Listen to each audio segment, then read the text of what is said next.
بسم اللہ الرحمن الرحیم۔ السلام علیکم ورحمۃ اللہ وبرکاتہ۔ آسم اسلامک 460 پر میں آپ سب کا خیر مقدم کرتا ہوں۔ اگر میرے چینل پر نئے ہیں تو پلیز سبسکرائب کر دیں اور بیل آئیکن کے بٹن کو بھی دبا دیں تاکہ ہر نئی آنے والی اسلامی ویڈیو آپ تک پہنچتی رہے۔ معزز سامعین کرام، آج میں آپ کے سامنے ایک اہم اور خوبصورت موضوع پر گفتگو کرنے جا رہا ہوں کہ اچھے اخلاق کا اجر۔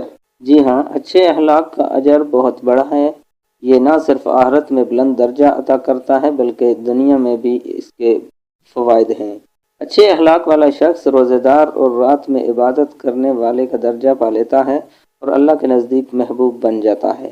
اچھے اخلاق والے کو قیامت کے دن میزان میں سب سے زیادہ وزن والا عمل قرار دیا جائے گا۔ ایک مومن اپنے اچھے اخلاق کی بدولت اس مقام کو حاصل کر لیتا ہے جو ہمیشہ روزہ رکھنے اور رات کو عبادت کرنے والے کو ملتا ہے۔ اللہ کے نزدیک محبوبیت۔ اللہ کے نزدیک سب سے زیادہ محبوب وہ شخص ہے جس کے اخلاق سب سے بہتر ہوں۔ جنت میں داخلہ اچھے اخلاق کی وجہ سے اللہ کا خوف کے ساتھ جنت میں داخلہ نصیب ہوتا ہے۔ نیکیوں میں اضافہ۔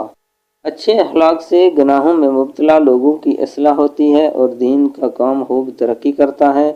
حسن، اچھائی اور خوبصورتی کو کہتے ہیں۔ اخلاق جمع ہے خلق کی، جس کا معنی ہے رویہ، برتاؤ، عادت، یعنی لوگوں کے ساتھ اچھے رویے یا اچھے برتاؤ یا اچھی عادت کو حسن اخلاق کہا جاتا ہے۔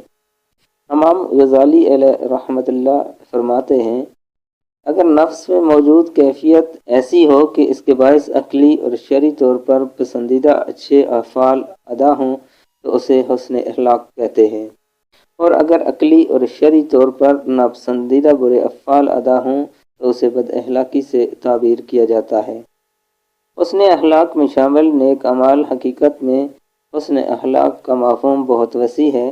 اس میں کئی نیک اعمال شامل ہیں جن چند اعمال یہ ہیں: معافی کو اختیار کرنا، بھلائی کا حکم دینا، برائی سے منع کرنا، جاہلوں سے اعراض کرنا، قطع تعلق کرنے والے سے صلہ رحمی کرنا، محروم کرنے والے کو عطا کرنا، ظلم کرنے والے کو معاف کر دینا، اندھا پیشانی سے ملاقات کرنا، کسی کو تکلیف نہ دینا، نرم مزاجی، بردباری، غصے کے وقت خود پر قابو پا لینا، غصہ پی جانا، عفو و درگزر سے کام لینا، لوگوں سے اندھا پیشانی سے ملنا، مسلمان بھائی کے لیے مسکرانا، مسلمانوں کی خیر خواہی کرنا، لوگوں میں صلح کروانا، حقوق العباد کی ادائیگی کرنا، مظلوم کی مدد کرنا، ظالم کو اس کے ظلم سے روکنا، دعائے مغفرت کرنا، کسی کی پریشانی دور کرنا، کمزوروں کی کفالت کرنا، لاوارث بچوں کی تربیت کرنا، چھوٹوں پر شفقت کرنا، بڑوں کا احترام کرنا،